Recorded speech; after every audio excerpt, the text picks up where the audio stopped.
All right, Jessica and Cameron, I'm super excited that you guys are going to be able to be in this CX-5 as you head out for those road trips later this summer to go see your parents in North Carolina. Yeah. I know this car's going to serve you really well for that. We believe so too. So we just need to go through some of the numbers that are with the lease here. So this is just right over here on this side. This is just a big breakdown of all the fees and things like that. Now, the state of Tennessee requires that we collect sales tax on all of that. So your lease is for 36 months, 12,000 miles, and here's the monthly sales tax on that. We don't have any cap cost reduction. We didn't put any money down on that, so there's no issue with that there. And at the end of the lease, this is what your vehicle will be worth right down here in this corner. So now a couple things to be aware of with a lease. I know one of the things that attracted you to a lease to begin with was the lower monthly payment, and that with Mazda there's also that $1,000 for forgiveness for the condition of the vehicle. But I have to tell you all of the things that are kind of what needs to be all present with the vehicle and the condition that it needs to be in when the vehicle comes back to us, just so you're very clear and there's no misunderstanding on that. Right. So we've got any issues with mechanical defect or failure, if there's broken or missing parts or accessories like key fobs or remote entry devices. If there's any damage to the body, fenders, metalwork, lights, trim, broken glass, like a windshield chipped, paint which might be chipped, rips, stains, burns, or excessive wear areas on the interior.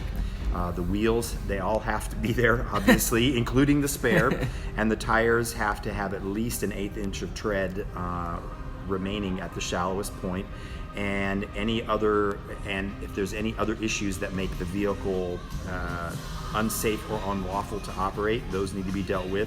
And if there's any safety or emission control equipment that's not in proper working order, those would all have to be dealt with at the end of the lease when it comes back.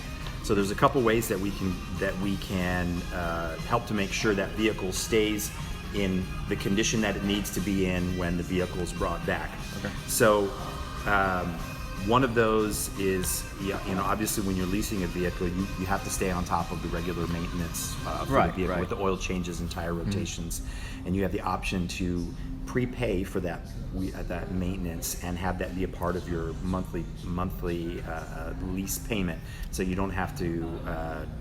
It gets you a price break on the oil changes, and you don't have to spend money for different transactions. It's all part of your monthly payment. When it's time for an oil change, all you got to do is pull up to the service store, talk to Devin, Jeff, or Christian in there, toss them your keys, and you're taken care of, and things like that.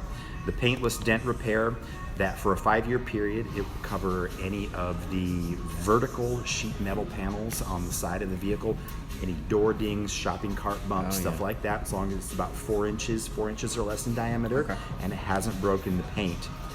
They'll pull as many of those out over a 5-year period that occur with no deductible or anything. So that's a really good option for making sure the vehicle is kept in great shape.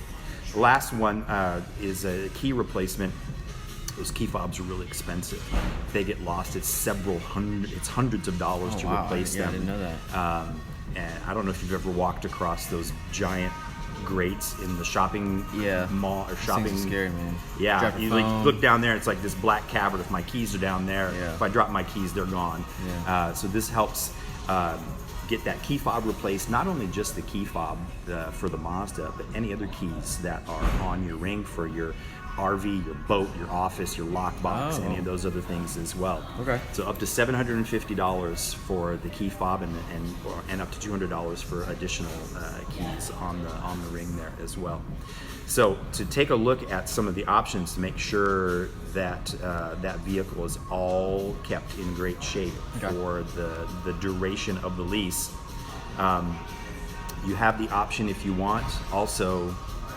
I almost forgot to talk about the gap insurance here. So when you're in a vehicle, there's the amount of vehicle that you finance for, there's the total that an insurance company would pay out if the vehicle were stolen and not recovered, or involved in a total loss accident, or like the storms that rolled through just a little while ago. You had a tree drop on your car. So the insurance company pays you what's called the actual cash value for the car, and at the beginning of the life of the car, that's always going to be less than the amount that you finance the car for. Oh, okay. So you could potentially, if something like that were to happen, you could potentially be stuck making payments on a car that is no longer there, that you don't have. Yeah. So this gap coverage protects you during that that space, and between the actual cash value and what you finance, including up to $1,000 on your insurance deductible as well there. Okay. So for that kind of comprehensive wraparound coverage, this is right down here. This is what your monthly payment would be for the gap, the prepaid maintenance, the paintless dent repair, the key replacement, and the Select 6, which covers a lot of those all of those other cosmetic issues on the car that could potentially happen during that time. Okay. So if that sounds good to you, you would just initial up in that box there. Well, I mean, I don't know. That's a lot of money for a lease, you know. My wife and I, we were kind of wanting to be like around or under the 500. Now, I did like the maintenance. I did like that. And you said Select 6 is kind of like a bundle of all the cosmetic things together. Yeah, the Select 6 would cover like the chips on your windshield. It would cover the excessive wear, any of the excessive wear and tear. It covers the wheel, like if you hit a pothole in one of the many that are around Nashville, it's rough. and you blow out a tire and bend a rim, the Select 6 would help you get that taken care of. Because if just in a 3-year period, if just 2 or 3 of these things happen, you would have eaten through that $1,000 forgiveness that Mazda offers there. So with the Select 6 coverage, if any of those kinds of things happen, we're able to get the vehicle put back together to where it needs to be, in the condition that it needs to be in when it comes back in at the end of the lease. So with that. Well, honestly, I mean, you know, I don't know about the gap insurance, but I do like the fact that is that number gonna stay the same, the 487 there? Does that stay the same throughout the entire lease? Yes. Oh, okay. So I get the maintenance and the Maintenance Select 6. and the Select 6 Okay. there during You know what? all I think we can go with that one. I like that very one. good. Well, I know that makes a lot of sense for you because I know you're planning on retiring early. You've got the savings and the investments that you want to keep, Right. that you want to keep working for you over there. Exactly. And it would be a real bummer if you had to pull some of that money out of those places to be able to deal with something on a car. So a little bit of extra money every month will help make sure that money gets to stay working for you over and help you get to your goal of retiring early and things like that. So I think that makes a lot of sense for you as well. So if you just want to initial inside that box there, then we'll get the final paperwork up. The vehicle is done being detailed in the back. We're going to go outside and get phones paired up and start playing with things like that. We'll be ready to go. Okay? All right, sounds good. All right, thanks. Thank you.